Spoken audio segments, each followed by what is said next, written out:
the fact that after that extremely heated meeting at the Oval Office between Zelensky and Trump has now halted all US military aid to Ukraine as well. So on one hand, of course, there's the economics of it with the tariffs, and then there's the geopolitical developments as well, which one is closely eyeing out for. And who better than consulting editor ET Now, Swaminathan Aiyar, to join in and throw in his perspective.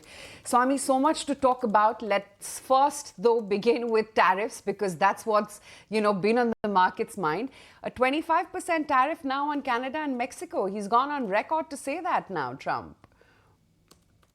Well, all I can say is there were some people who thought that Trump's bark will be more than his bite.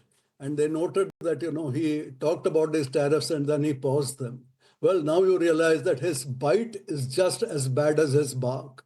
And not only is Canada and Mexico realize that, so has Zelensky. So, I mean, this guy is out to bite in a big way. And basically, he wants to bully various people into situations. And I suspect that, everybody will begin to strike back. In the case of Canada, I mean, some northern parts of the USA are dependent on electricity supplies from Canada. The Canadians have threatened that, at least one Canadian minister has said, we can retaliate by cutting off electricity to the USA. I don't know whether that will happen, but it gives you an idea of what will happen. But the fact that we are now in an open trade war tells you that it's not going to end just with Canada, Mexico, and China. If he's going to go all out against these guys, please let nobody think he will not come after lots of others. And India will be on that list too. India is not that important. It's a relatively small trader. But let nobody make any mistake. India will be on that list. This guy is out to crunch the rest of the world and show I am giving America a great deal by stamping my feet on top of all these guys. I do not care if they are allies like Canada. I do not care if they are people who we have supported militarily in the defense of democracy like Ukraine. I am just going to say, if you don't grovel in front of me and give me what I want, if you dare stand up to me, as Zelensky did, then, I am going to go for your neck and I am going to throttle you as hard as I can. So I said, the fact that his bite is even worse than his bark is now evident both in the tariffs and in the case of Ukraine. What are the consequences? As far as the tariffs are concerned, I said, it's not going to end here. It's going to go and there is going to be retaliation. Let nobody think. I mean, Europe is now, I think, fed up with Trump. Earlier, there was a talk of, just giving way to him. Now they are saying, to hell. Because, what's happening is that while Trump wants to dump Zelensky and force a kind of a Russian ordained peace, the Europeans are saying we cannot accept this particular position. This then leaves a question that what will happen in Ukraine? How long will Ukraine be able to fight if there is no American support? The answer is, I think that you'll be able to fight for some months. There is not going to be keeling over immediately. There is also a very substantial Ukrainian production of drones, which have been reasonably effective against conventional Russian arms. So let us see what happens. But I think it is now up to Europe to step up and show to what extent it can close the gap being left by the Americans. I do not think there is going to be any quick Trump and Putin ordained peace in Ukraine. The Europeans are going to stand up and support Zelensky for the time being. What happens beyond that? Whether the Europeans have a proposal for a ceasefire backed by guarantees which can be put on the table, well, all of that remains to be seen. But that is the kind of attitude of Europe right now, that we are not going to allow Trump to bully his way into all these issues. So I think you're also going to see a fight back against Trump by Canada, by Europe. Oh, yeah, absolutely. I mean, it's almost like my way or the highway. That seems to be Trump's emotion. But, let's analyze, Swami. Once these tariffs come into effect, what would it mean for the American economy? Because they too needed the world, right? And, everyone's been talking and ridiculing the tariffs, saying that everything in America will become more expensive, inflation is going to spike up, and it's not even good for the US economy. If you ask me, what he is doing is disastrous for the USA as well as the global economy. I mean, that would be my view. Mr. Trump seems to think that because on his last occasion, when he put up some tariffs on steel and aluminum, there was no great rise in inflation. And because there was no great rise in inflation, he seems to think that he will get away with it this time too. I'm afraid the situation is very different. Right now, the whole world is in a geopolitical crisis over and above this trade war. This is something that's completely new, and the two are related. They are not unrelated. And there is going to be a striking back at him. And, people are going to say, look, are we going to be trampled over by Trump for 4 years, or are we going to retaliate? The answer is they're going to retaliate because Trump's behavior is so obnoxious. I mean, he's not even, his aim seems to be to rip the dignity of the other side. And because of that, let's see what happens. I'd be very interested in seeing that if Canada cuts off electricity to Mr. Trump, what will he do? So let us see. I think retaliation is going to take place. This is going to be bad for the American economy. As far as I can see, these tariffs will lead to prices rising in America. Price expectations will go up as a result of all that is happening. This will be reflected equally, I think, in the stock market. I think you will find that the stock market is very unhappy. Earlier, they thought, Trump is just barking, not biting.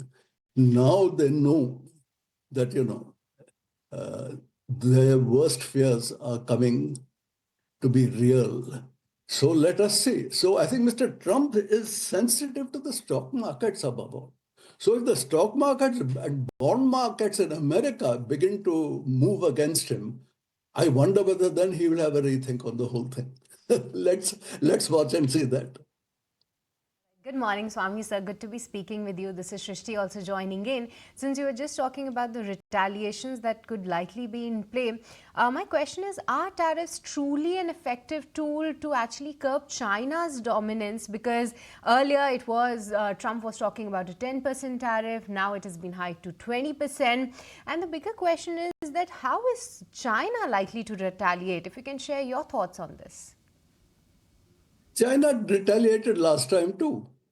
I mean, funnily enough, one form of Chinese reaction, if not retaliation, was to start investing in Vietnam and Malaysia and other countries and exporting from there, which is another way of doing the same thing. I mean, it has retaliated. It had retaliated earlier against basically agricultural exports from the USA. China is the biggest consumer of soybeans in the world, because it needs soybeans to produce pork. The standard meat in China is pork. So it imports enormous amount of soybeans. I think it will probably say, I'm going to have a huge tariff put on soybean imports from there. Instead, we will import soybeans from Latin America or something like that, or other kinds of meal other than soybean. So this is the kind of I think the Americans will be hit where it's politically sensitive in their farm states. Now, all these farm states have been voting for Trump. But if all the farm states find that others are putting up agricultural barriers and American agriculture is going to be hurt, that is going to be one more internal problem for Trump on top of all the others.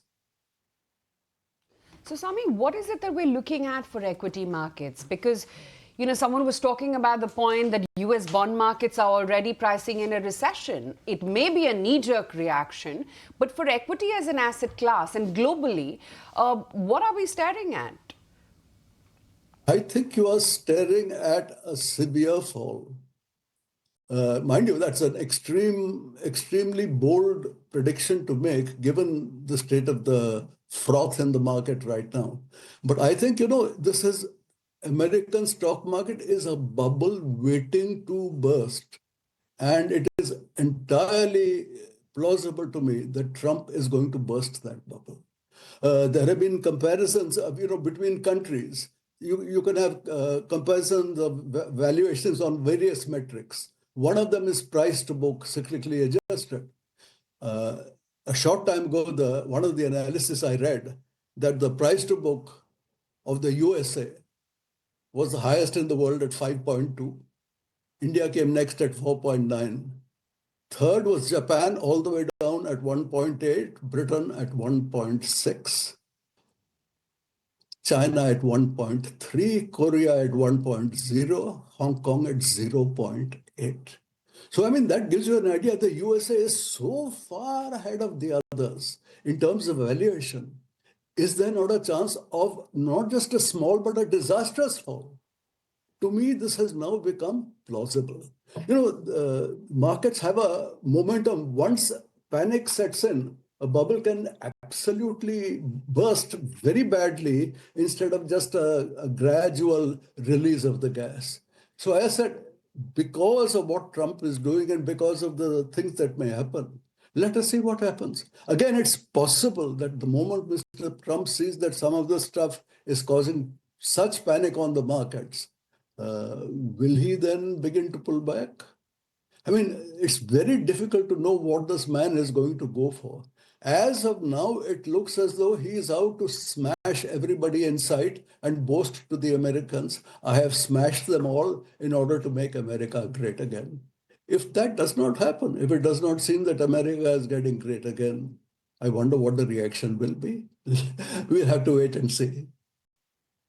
Swami, tell me, how will India maneuver through these troubled tariff times?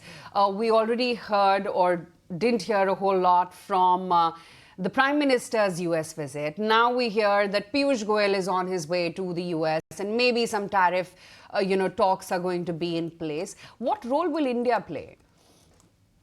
Very little, I think, because India is hardly on the radar screen. This guy is taking on Russia, China, Mexico, these big guys. I mean, India hardly matters in this totality. Again, because if you look at the critical American things, exports, India is not a very big market. And exporting more to India is not a very big deal. Nor is India a very big market exported to the USA compared with various other people. So the idea that you can do a free trade deal is not possible, because within a free trade deal, America will bring in things like labor standards, environmental standards, various other issues, which I do not think India will be able to agree to. So if it's only on trade and there is some adjustment of tariffs on both sides, I mean, that then becomes a small matter and India will be able to ride it over. I keep saying the main problem for India is not going to be the bilateral relationship. I mean, even suppose you put some tariffs on India and, I don't think that will make a great difference to us. What is going to make a big difference is that we have already seen huge uncertainty in markets of all business, but nobody knows how to plan ahead. This is causing world GDP to slow down, and India's GDP will slow down along with. World trade will slow down, India's trade will slow down. And in this particular trade, the global kind of trade war that is going on, the global geopolitical thing that is changing, everybody is going to be holding off on investment, and very many people will hold off on consumption. So I can see global GDP falling. There are some people who are saying there could be a recession. Well, maybe not. I don't say that for certain. But I would definitely say everybody is now extremely worried, and that we are going to go downhill, maybe slowly, maybe a bubble burst. Nobody can be sure of that. But I definitely think that things are going to go downward. Morning, Swami sir. Cheryl also joining in, and like you said, the GDP growth globally could slow down. We back home also are expecting our GDP to slow down quite a bit, what we had expected earlier as well. But given the fact, the way how the global scenario is actually taking shape day after day, Indian markets are bearing the brunt for that as well.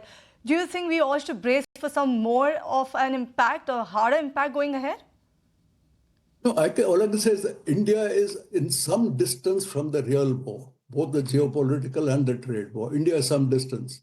So, as a person who is not directly in this enormous thing that's going on, we should be watching from the sidelines and adjusting as we can.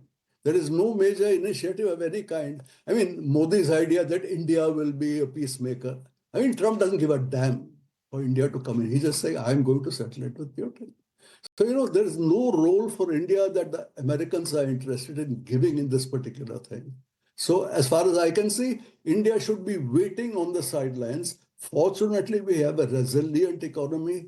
We have done pretty well, even in the Great Recession of 2008-09, we were able to see ourselves. So, India is a strong and resilient economy. Even if there is a very, very major meltdown elsewhere, we will be able to hold ourselves up better than other people. But that, of course, is not, that's just a small mercy. People who thought that, the Indian markets are big and we are going to take off and go sky high, I'm afraid not.